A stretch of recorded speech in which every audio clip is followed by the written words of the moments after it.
And the last question for the day from Ian A. Little. Are you Ian A. Little? I'm Ian A. Little. Ian A. Little says, you are you are approached by a very wealthy individual who loves your work and gives you $10 million with no strings attached out of sheer gratitude. What do you do with it? Well, I close down this shop, I turn off this camera, and I say, so long, suckers. That ought to hold the little bastards. And I get in my new Stingray and drive my ass out of here.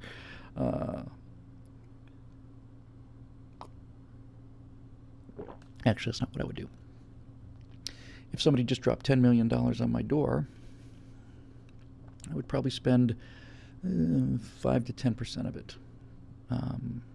500 grand to $1 million on toy.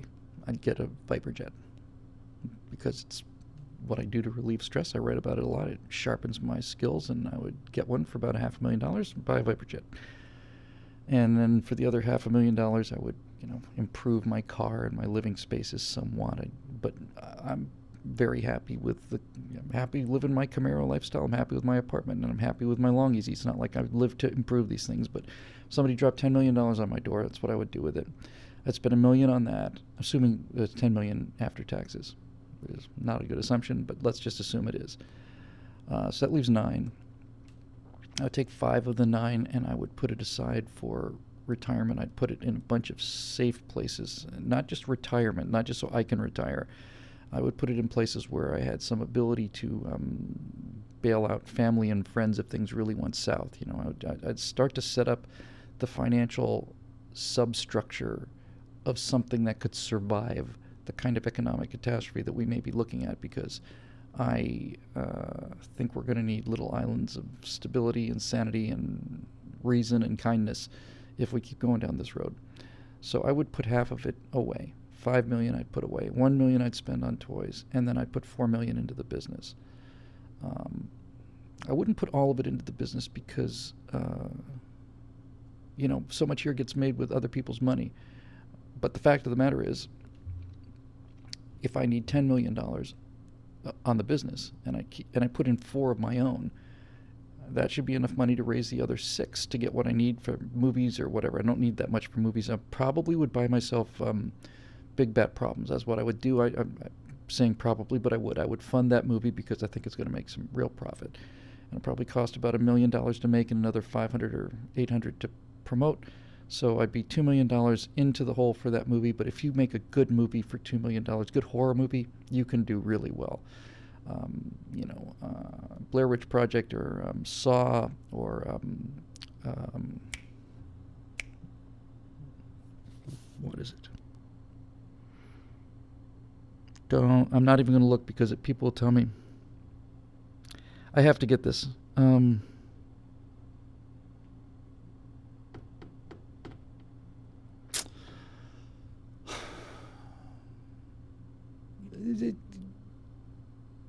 right, I give up. The ghost thing. Something occurrences or, the ghost thing that they made for $2 million and made $100 million or 120 or something like that. If you make something funny and action-packed and you keep all of the costs off the front and you put them all in the back, everybody works for the minimum and then you work for profit, and I think you make a real buck off of that, genuine money. So I suppose I'd do that. And then the rest of it I'd put into this political business. Paranormal activity. And I'm proud to say I got that before anybody else got it, although I'm going to see a rush of them in a second here. So yeah, that's what I would do, I think, with $10 million. I'd put some away. I'd buy $1 million worth of toys, mostly vehicles, because I like to drive things. I like to go fast and carefully. And then I'd put the rest into the business without any question whatsoever. I'd buy that movie without a second's hesitation. I'm going to ask other people to put the money in, and if I didn't believe in it, I couldn't be able to do that. So, yeah, it would give me the means to be out $2 million and be up anywhere from 4 or 5 if it really tanked. Tanked across the board. To next thing you know, you may have $100 million or more if you're smart about it. And then I take some of that money from the profits and I'd make the second one. So the first one's $1.5 million. Second one's probably 3-4 million, and then Aurora's probably 10 or 12. And I just keep using the money to own the whole thing, which is what they did with Saw. They put up the money for the first Saw, did super well. They took all of the money from the first Saw and they made a second one, and I want to say they made it that year. I want to say that that they understood that it was Halloween was the release date, and I think they did one every year for about 3 or 4 years, they made out like bandits, which is nice because resources are nice. I'll just close on this. I mean, some people.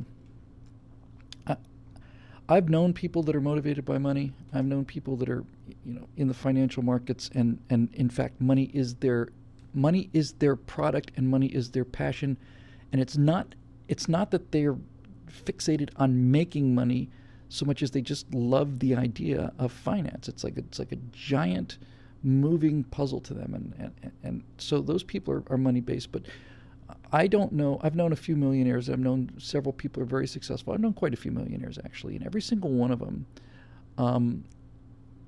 were people that started with next to nothing, and every single one of the millionaires that I know got to be millionaires not because they were chasing money. As a matter of fact, that was never in their top 3. They had a passion to do something that they loved, and they realized that if they could do it, it might make other people might be interested in it, might make the world a little better.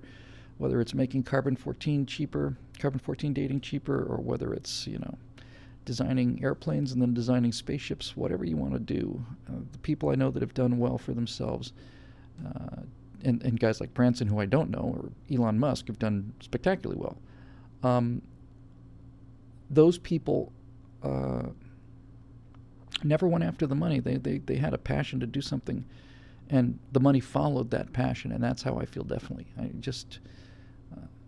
I put it where I really believed it needed to go, and a lot of it would, I said, $3 or $4 million would go into this business, and hire some more editors, and I'd certainly hire some full-time marketing social media people, and that's why I keep asking for memberships, because we've gotten bigger, and the thing I've learned about business is, and it's actually kind of, on one level it's kind of disappointing and sad, and on the other level it's actually kind of beautiful, because, look, I know this is not news to virtually all of you. I came really late to this party, really late, but it never really occurred to me until PJTV went away that a business was something that a river of revenue rolls through, but that does not end up with you. I just kind of thought that it was a sort of a stream or a trickle that I could put up some little berms for, and create a little pocket of it, a little reservoir, a little pond maybe of money, and basically keep all of it, just let a little seep out. But the more of actual business I see, the more I realize that business is in fact the process of dipping tin cups into a river of revenue that comes in the door and goes right out the door again. And you get to dip a tin cup in for yourself to drink, and certainly we're not doing huge numbers in terms of revenues, but virtually every dollar that comes in goes right back out again, and so it's kind of an interesting wake-up call for me. And at first I thought, at first I was really kind of disappointed.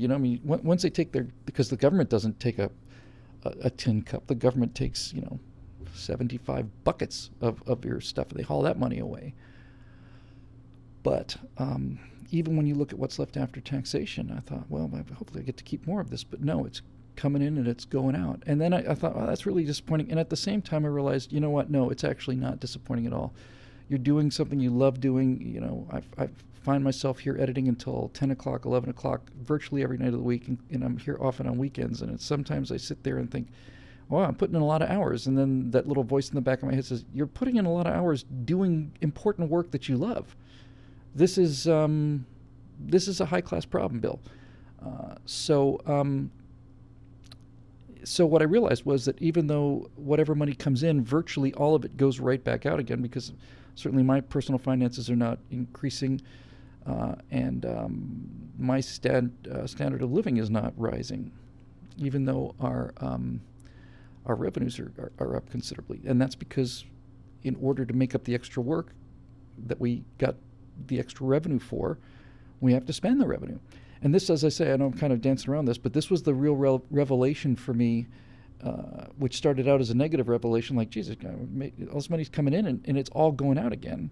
That's horrible. And then I realized all this money's coming in and it's all going out again. That's wonderful, because we're paying people, and we're paying good people. It's an absolute genuine pleasure to write a paycheck to Steve Green and Scott Ott. It's a minuscule paycheck, but it's a paycheck.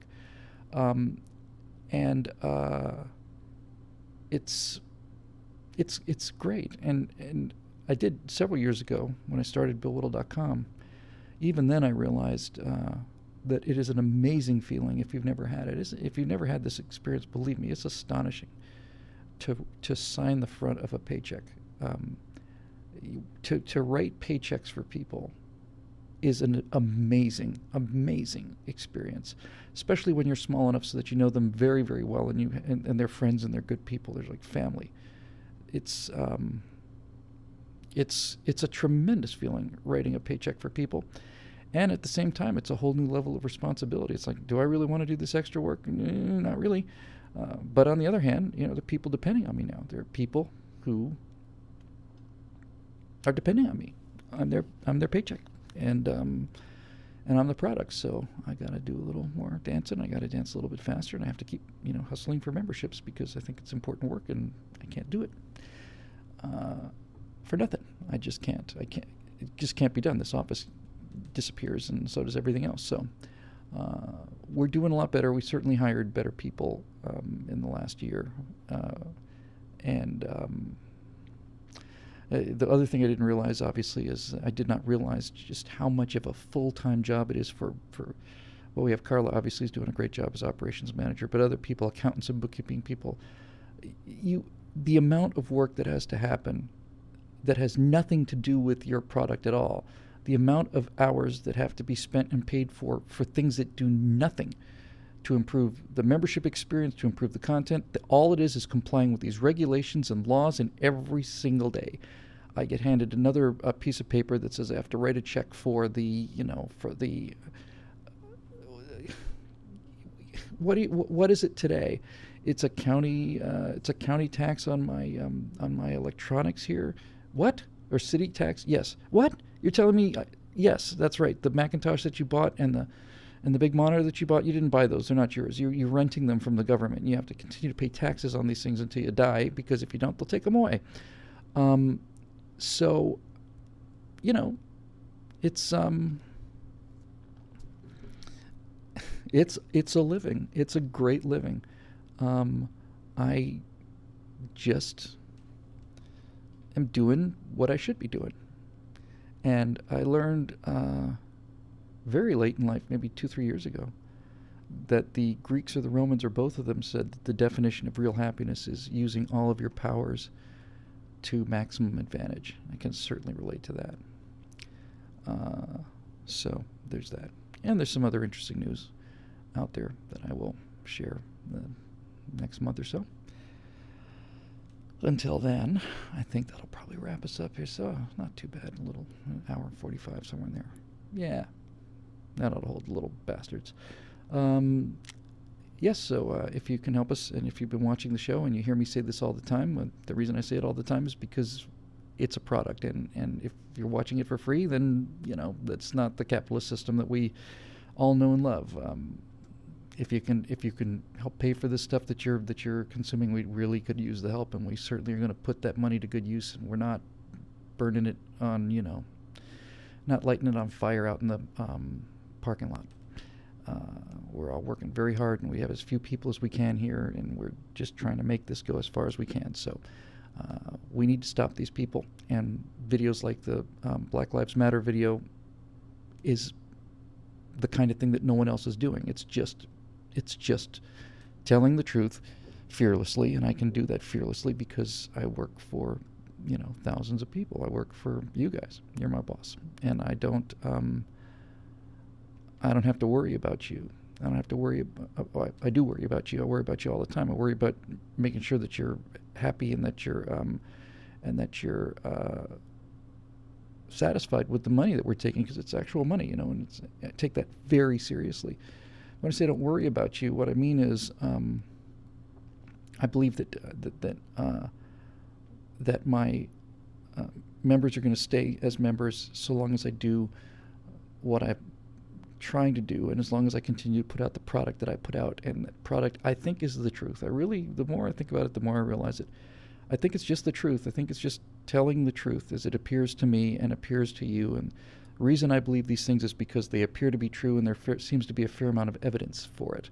So since the entire purpose of the mainstream media now is to destroy every last remnant of belief in this country, and belief in the market, and belief in the military, and belief in the police force, and belief in everything that makes this world work, is under attack, and it's under attack everywhere. So I think the thing I do is I just tell truth as I see it, and hopefully the purpose, or rather the outcome of this, is that people like you understand that you're not alone and you're not crazy. It's nice to hear somebody say things that you know to be true, and say it in a way that they're confident about. I met a couple years in a row, I've done an event out in Redlands, and I met a father, Josiah Trenum, I want to say his last name is. He's an Eastern Orthodox priest, and he was at an event, and I've done hundreds of speaking events, hundreds, and very, very, very, very rarely do I see anybody who's really any good at this. Lots and lots of politicians just go up and talk, and then other times we see other people who are great on the radio or whatever, and they're just not very good in front of an audience. But Father Josiah was astonishing. And the thing that impressed me, well, first of all, he's 6'6" or 6'7" or something, a young guy with a beard. He's got 10 kids. And I saw him in Redlands, which is part of San Bernardino, and this was probably about 4 or 5 days after the shooting. It was right there. So he got up there right after this massacre and started saying what he would have done if it had been members of his congregation, because he knows professionally the imam who the San Diego murderers, whose church they belong to, whose mosque they belong to. And he basically got up there and said, if it had been me, this is what I would have done. If these people had been Christians from my church who'd gone out and murdered all these people, here's what I would have done. And what you got out of that was a guy who talked about Christianity as if he wasn't ashamed of it. And it's really a remarkable thing. It really is. It's remarkable to hear somebody talk about Christianity in public in a room full of people as if he really believed in it, and as if he really loved it, and as if he really cared. He wasn't ashamed, and he wasn't hedging his bets, and he wasn't tiptoeing around issues, and he wasn't doing everything he could to make sure he didn't hurt anybody's feelings. He had a muscular belief in his religion, and it rubbed off on everybody who listened to him. And this is what Muslims have in the worst cases is a negative image, but they have beliefs and they believe in their beliefs. And guys like Josiah Trenum are just they make you believe. I mean, they make you believe in what they're saying because they have such a deep belief in it themselves, and it's so obvious. It's so obvious that this is a passionate, sincere, thought-out, reasoned belief. And, he's not trying to sell it, and that's why it sells. Anyway, that's that. If you can go over and click the member button, we'd really could use the help. I say that every day, and I need to keep saying it because, frankly, if I was selling Ajax or Formula 409 or shoes or a car, it'd be much easier for me because then I wouldn't have to talk about myself. But I'm the product, and we'd like to keep the product coming, so that's going to depend on people actually signing up instead of just thinking about it or saying maybe next time or whatever. It means doing it now if you can, and if you can't, I understand. But if you can and you don't, I don't understand. I'm just doing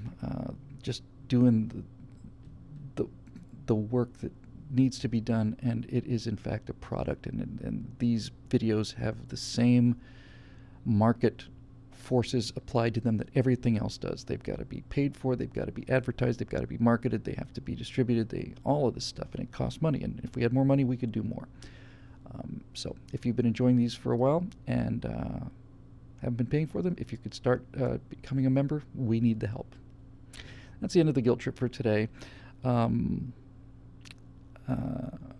if you're one of those people, and most of the people watching this are members, things like the Black Lives Matter firewall are dedicated specifically to you. And that's what I'm going to talk about in this newsletter I'm about to write. They are dedicated to the members of BillWhittle.com. It doesn't say that on there, but you can get it from every right angle we talk about. Scott and Steve and I always thank the members.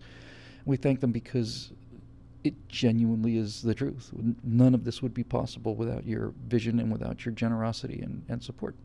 And God knows we've had a rocky path here and there over the past several years with this BillWhittle.com thing. But as I said, since PJTV left, I've been very, very, very pleased and proud of the volume that gets turned out of an office that consists of 2 full-time employees, one of which doesn't have anything to do with the product at all. So it's been great, and it's going to get greater. So I think that'll do it